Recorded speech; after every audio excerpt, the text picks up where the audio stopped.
Swedish capital Stockholm से आरिफ किसान आपकी खिदमत में हाज़िर है और आप मेरा यूट्यूब चैनल देख रहे हैं। आज के व्लॉग में स्वीडन की इमिग्रेशन के हवाले से बात करेंगे। जो माइग्रेशन एजेंसी है, इसकी जो डायरेक्टर जनरल हैं, उन्होंने जो है वो मीडिया को एक तफसीली इंटरव्यू दिया है, जिसमें उन्होंने जो स्वीडन की माइग्रेशन पॉलिसी है उसके हवाले से तफसील से बात की है। तो इस व्लॉग से आप लोगों को स्वीडन की जो माइग्रेशन पॉलिसी है उसको समझने में मदद मिलेगी और जो मुस्तकबिल का मंजरनामा है उसको भी आप जो है वो अच्छी तरह से देख सकेंगे।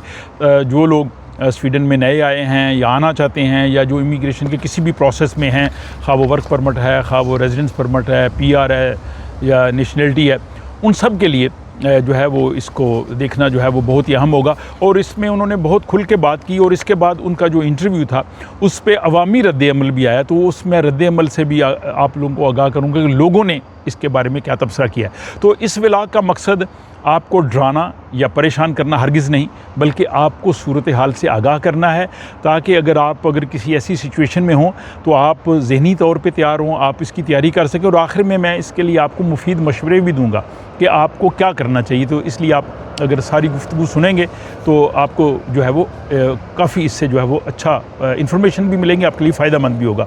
जो माइग्रेशन एजेंसी की हेड हैं मारिया मिनहामर, इन्होंने इंटरव्यू में कहा जी कि हमने माइग्रेशन एजेंसी ने जो स्वीडिश हुकूमत ने उनको टारगेट दिए थे, जो पॉलिसी दी थी, हमने आइन के मुताबिक और उन कवानीन के मुताबिक जो है वो काम किया है। और माइग्रेशन एजेंसी हमेशा उन गाइडलाइंस पे चलती है जो हुकूमत उनको देती है।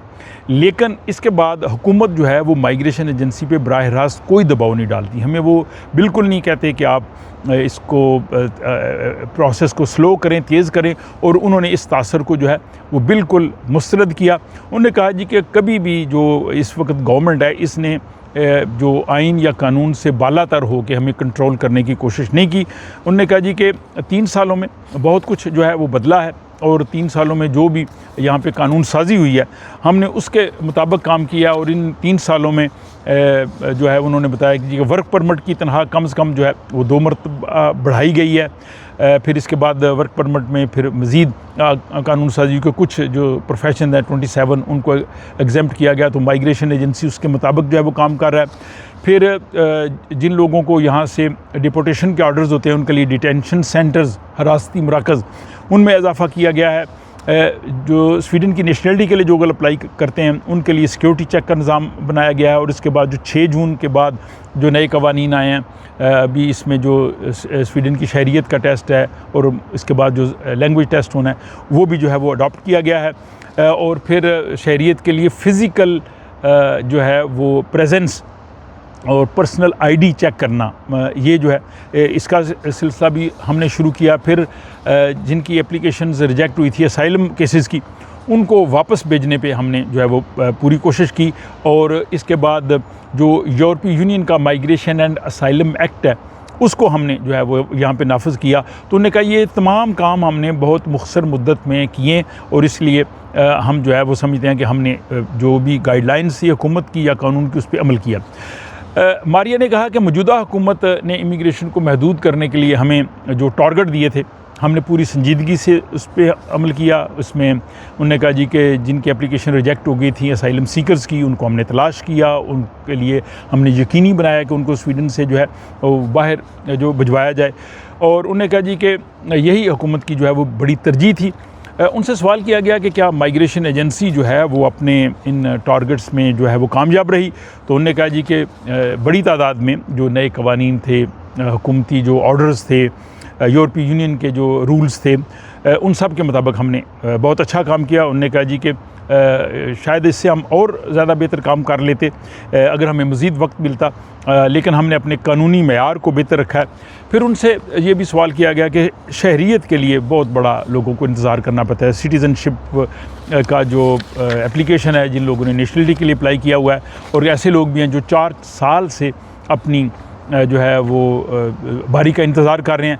तो इसके बाद उन्होंने कहा जी कि जब मैंने जो है वो माइग्रेशन एजेंसी की जो है वो क़यादत संभाली, पहले ही हज़ारों एप्लीकेशंस मौजूद थी, हमारे पास पुराना डेडलॉक था।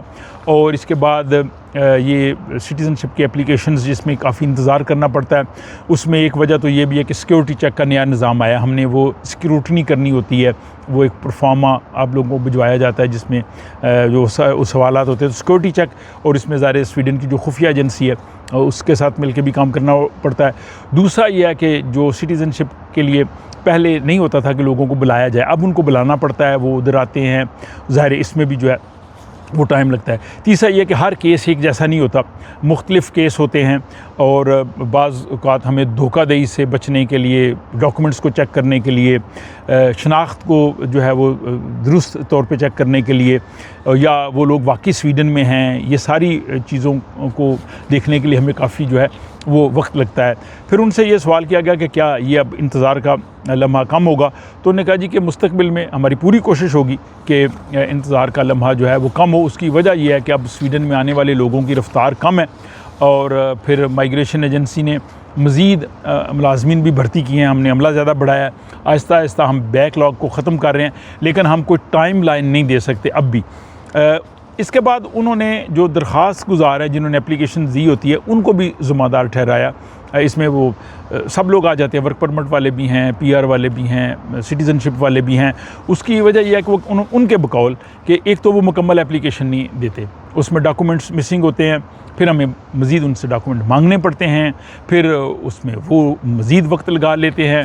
फिर कई लोगों को हमने बुलाया होता है कि वो पर्सनली तौर पे आए, अपनी शनाख्ती जो आइडेंटिटी है इसको प्रूव करें, लोग आते नहीं हैं और इसकी वजह से फिर ज़ाहिर उनकी एप्लीकेशन और पीछे चली जाती है, तो प्रोसेस वगैरह जो है वो इसमें काफ़ी डिले होता है। तो उन्होंने एक तरफ अपनी जो एजेंसी है, अपना इदारा है, उसको डिफेंड किया और दूसरी तरफ उन्होंने जो है वो दरख्वास्त गुज़ार लोगों पे भी जो है उन्होंने ज़िम्मेदारी डाली कि उनकी वजह से भी सारा कुछ हो रहा है, लेकिन अवाम उनके साथ इनकी गुफ्तगू के साथ मुत्तफ़िक नहीं है।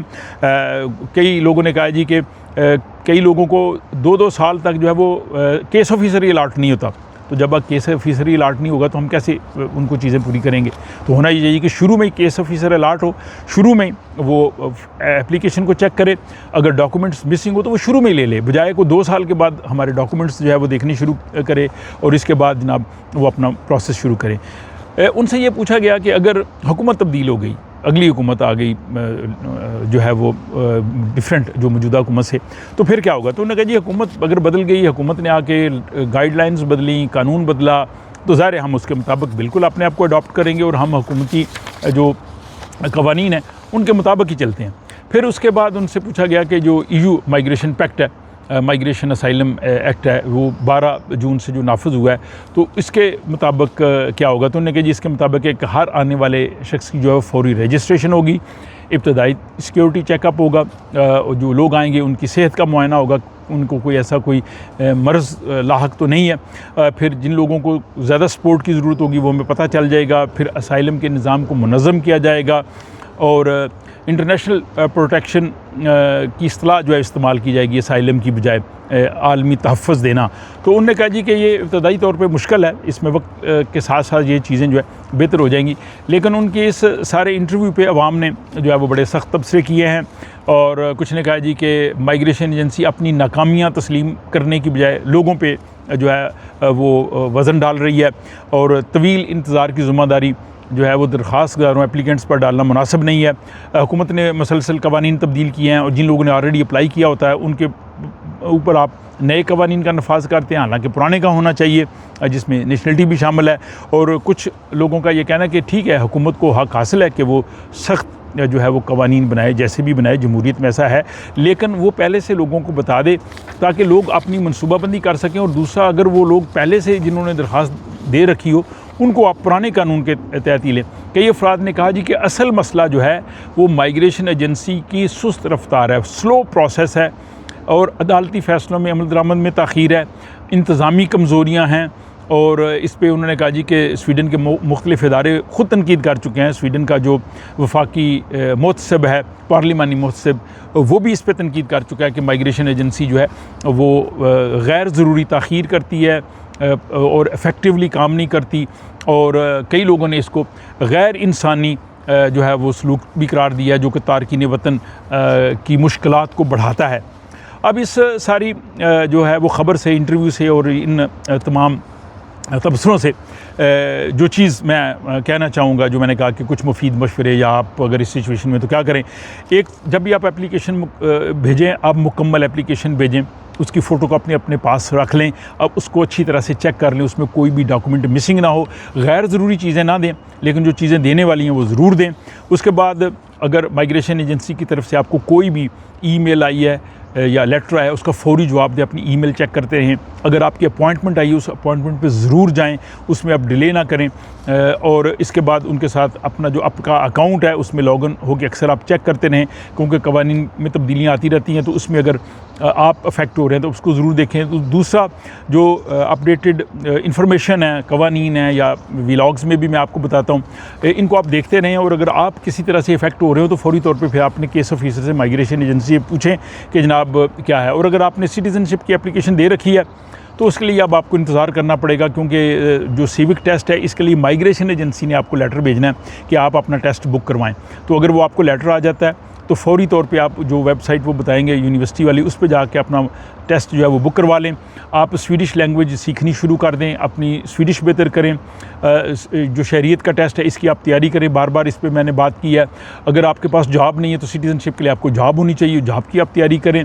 जिन लोगों ने PR के लिए, रेजिडेंस परमिट के लिए अप्लाई करना है, वो अपनी जो है वो उस लिहाज से तैयारी मुकम्मल रखें जो उनके लिए ज़रूरियात हों।